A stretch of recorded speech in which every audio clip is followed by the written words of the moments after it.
آداب۔ لکھنؤ ڈائری میں آپ کا استقبال ہے۔ واجد علی شاہ کے سلسلے کی پہلی قسط کے آخر میں میں نے کہا تھا کہ دوسری قسط میں بادشاہ واجد علی شاہ کی دینی خدمات کا مختصر ذکر پیش کیا جائے گا، جس کو میں نے سید مسعود حسن رضوی ادیب صاحب کی کتاب واجد علی شاہ ایک تاریخی مرقع سے لیا ہے۔ ملاحظہ فرمائیے۔ نواب واجد علی شاہ کی دینی خدمات کا اندازہ ان کے دور میں ان کے حکم سے یا ان کی لکھی ہوئی کتابوں سے بخوبی لگایا جا سکتا ہے، جس کا ذکر پیش خدمت ہے۔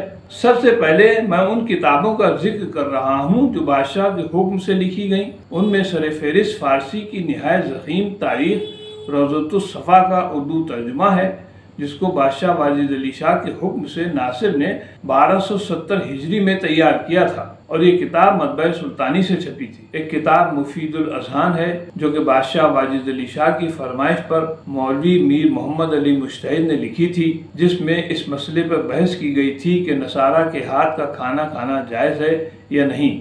یہ کتاب 1286 ہجری میں مطبع سلطانیہ کلکتہ سے چھپی تھی۔ اسی طرح بادشاہ کی فرمائش پر ایک کتاب ہدیہ محسنیہ بھی لکھی گئی، جو کہ نماز اور نماز سے متعلق دیگر معلومات کے ساتھ نماز کا اردو ترجمہ کے ساتھ ہے۔ اسی طرح ایک کتاب کوکب دری فی بیان الآیت الکرسی بھی بادشاہ کی فرمائش پہ لکھی گئی تھی۔ اس کتاب میں بعض فضائل اور شان نزول آیت الکرسی کے علاوہ اس کے فوائد اور تلاوت کا طریقہ اور آیت الکرسی کا اردو ترجمہ بھی شامل تھا۔ ایک کتاب مفاتح الخاقانی لکھی گئی۔ ایک کتاب خاص کر بادشاہ کے لیے کسی خوشنویس کاتب نے لکھی تھی۔ اس میں تعقیبات نماز، نماز کا اردو ترجمہ اور شکیات نماز وغیرہ درج تھی۔ بادشاہ کی فرمائش پر ایک کتاب اشرف الاختری نامی لکھی گئی۔ بادشاہ روز صبح جو وظائف پڑھتے تھے ان میں ایک دعا تھی جو صرف وقت مقررہ پر یاد آتی تھی۔ بادشاہ کو یہ پریشانی تھی کہ دوسرے وقتوں میں اس کے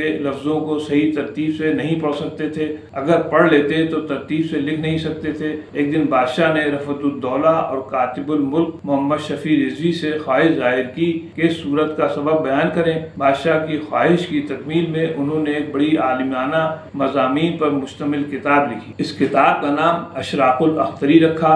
یہ کتاب 1292 ہجری میں مکمل ہوئی تھی اور اسی سال مطبع سلطانیہ کلکتہ سے چھپی تھی۔ اب میں آپ کی خدمت میں بادشاہ واجد علی شاہ کے لکھی ہوئی چند کتابوں کا ذکر پیش کر رہا ہوں۔ یوں تو بادشاہ واجد علی شاہ نے الگ الگ مضامین پر بہت سی کتابیں لکھی، مگر یہاں پر ان کی دینی خدمات کے موضوع پر لکھی گئی کتابوں کا ذکر کیا جا رہا ہے۔ صحیفہ سلطانیہ، یہ کتاب فارسی زبان میں ہے جو کہ 1299 ہجری میں مطبع سلطانیہ کلکتہ سے چھپی تھی۔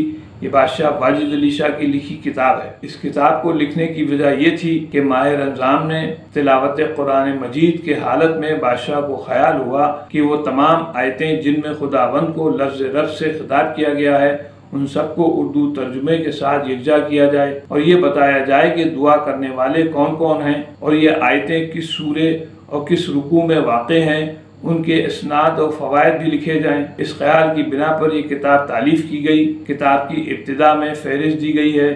آیتوں کی آخری حروف کو ردیف قرار دے کر ہر ردیف کا ایک ایک باب قائم کیا گیا ہے۔ فہرست میں بابوں کی تعداد 8 ہے۔ اس بنا پر کتاب کا لقب ہشت بابیہ رکھا گیا۔ مٹیا برج میں امام باڑہ سکتین آباد کے ذخیرہ کتب میں اس کتاب کا قلمی نسخہ موجود ہے۔ بادشاہ نے کتاب ریاض القلوب لکھی جو کہ اردو میں ہے۔ یہ کتاب علامہ مجلسی کی کتاب حیات القلوب کی جلد اول کے ایک حصے کا اردو ترجمہ ہے، اور اس میں حضرت آدم سے حضرت ہود تک پیغمبر کے حالات درج ہیں۔ بادشاہ نے محض ترجمے پر اکتفا نہیں کیا بلکہ جگہ جگہ حالات اور واقعات کی مناسبت سے اشعار بھی لکھے ہیں۔ بادشاہ نے ایک جگہ یہ لکھا کہ حضرت نوح اور حضرت ہود نے اپنی قوم کی بدعمالیوں سے تنگ آ کر ان کے لیے بد دعا کی، لیکن امام حسین نے اپنا گھر تہہ تیغ کر ڈالنے والوں کے لیے کلمہ بد بھی نہ نکالا۔ واقعات کربلا کے بیان میں 116 بند کا طویل مرثیہ کہہ کر کتاب میں شامل کر دیا۔ بادشاہ نے فارسی کی مشہور رزمیہ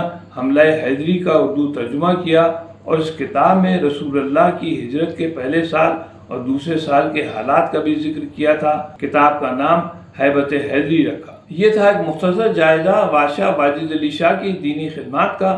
اگلی اور تیسری قسم میں بادشاہ واجد علی شاہ کا ذکر شاعر اہل بیت کی حیثیت سے پیش کیا جائے گا۔ تب تک کے لیے اجازت چاہتا ہوں۔ خدا حافظ۔